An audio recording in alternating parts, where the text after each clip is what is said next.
Welcome back. Today I am joined by Casey Ritz, who is here on behalf of the Segerstrom Performing Arts Center. Well, Casey, welcome and thank you for joining us. Thank you. It's really a pleasure to be here. So you're brand new to the area, coming from New York. Tell me a little bit about, what you used to do in New York and what drew you out here to Orange County. Well, thank you. I've worked in the performing arts my entire career. I started as an undergraduate at the University of Alabama thinking I wanted to be an actor, and then I think fortunately discovered early on that I didn't have the thick skin to be an actor, and I wasn't a very good actor. So I quickly shifted over to studying theater management, and I went to graduate school at the Yale School of Drama and got my degree in theater management and moved to New York City in 2003. And I really had the good fortune of working at some of the best theater companies in New York. I was at Manhattan Theater Club when they launched their new Broadway theater, which was called the Biltmore then, now called the Friedman Theater. And then I moved on to be the head of fundraising at the Public Theater downtown Manhattan, which is most well known for Free Shakespeare in Central Park. So we worked with Meryl Streep on Mother Courage and Her Children, Al Pacino on Merchant of Venice, Anne Hathaway with Twelfth Night, and even took a new production of Hair to Broadway, which was very exciting. And then in 2010, I moved on to Second Stage Theater. And the two things that I'm most proud while working as the executive director of Second Stage was we produced and transferred to Broadway Dear Evan Hansen, which ended up winning the Tony for Best Musical. And then I also was responsible for purchasing, renovating, and reopening the Helen Hayes Theater, which made us the fourth nonprofit to have a Broadway theater, which we reopened in 2018 with Lobby Hero with Chris Evans and Michael Cera. So it was a wonderful experience to work at some amazing theaters, but to also be able to work in nonprofit on Broadway. Yeah, well, that's great. Well, your history is long. And then, of course, someone's going to say, wow, you had such an exciting time in New York. Now you're going to come to little sleepy Orange County. So although the weather might be better, what else drew you? It was certainly better. Well, my wife and I had her sister and brother-in-law and kids live in Los Angeles, in Manhattan Beach, now in Palos Verde.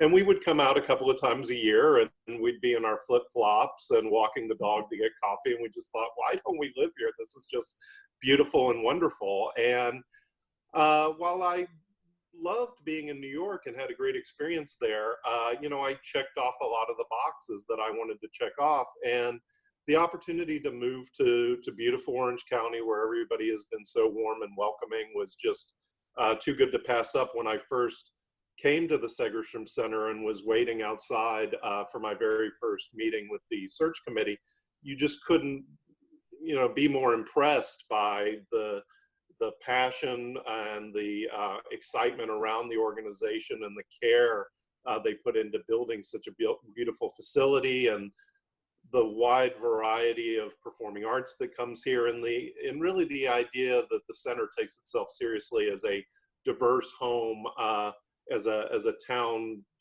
center of Orange County, with free performances in the Plaza, extremely high quality education programs. And so just have the opportunity to impact the community and to impact young people's lives in a more significant way was just very enticing to me. Well, I can see where you would be enticed. I mean, of course, the weather, number one, and then everything that you said, and a lot of our entertainment is centered around what is being offered there. And so now, of course, with COVID-19, everything has come to a screeching halt. And it's been, I think we're going into our fourth or fifth month. I've completely lost track of time. And, and you've got some challenges that you've been dealing with, and also what's ahead. So tell me, what COVID-19 challenges you've had, and what are some things that you can see, moving forward? Well, it's been challenging in every way, shape, and form. We shut down performances on March 12th, our last day in the office, which on March 17th, I just started and moved to Orange County in December. So I'm now at a point where I've spent more time in this position working in my bedroom than actually being in the office. But I was very grateful to at least have the 3 months that I had, seeing performances, meeting the staff, meeting the board, meeting a lot of important key stakeholders in the community. But now we're just learning day to day how to continue to function and how to view reopening.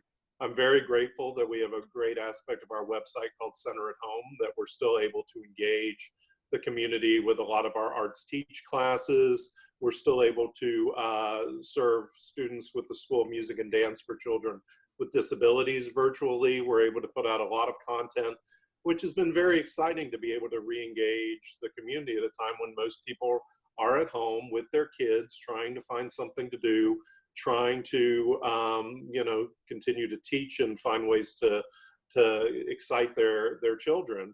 And we're just going to take this time to continue to figure out how we can reopen in the most responsive way possible. Our keywords are safety and trust. We want everybody to feel safe, whether it's staff, students, audiences, or artists, of course. And we need to make sure we're doing everything right, so we have a sense of trust that when you come back to the center, you're coming back to the safest environment possible. And we're just closely monitoring the state's guidelines and figuring out how and when we can reopen in the best possible way. But we really want to go above and beyond with our safety protocols to make sure that whatever the minimal requirement is, we blow that away by a mile. And I think that during this time when everybody's just so isolated, they're sick of Netflix, they're sick of Hulu, they want to come back and have the live experience, re-engage with the community. So people are longing for what we do best. So once we're allowed to do it, we will reopen safely. And I think people are going to flock back to the center, which is very encouraging. Yeah, most definitely. And, I know you mentioned what you have with Center at Home.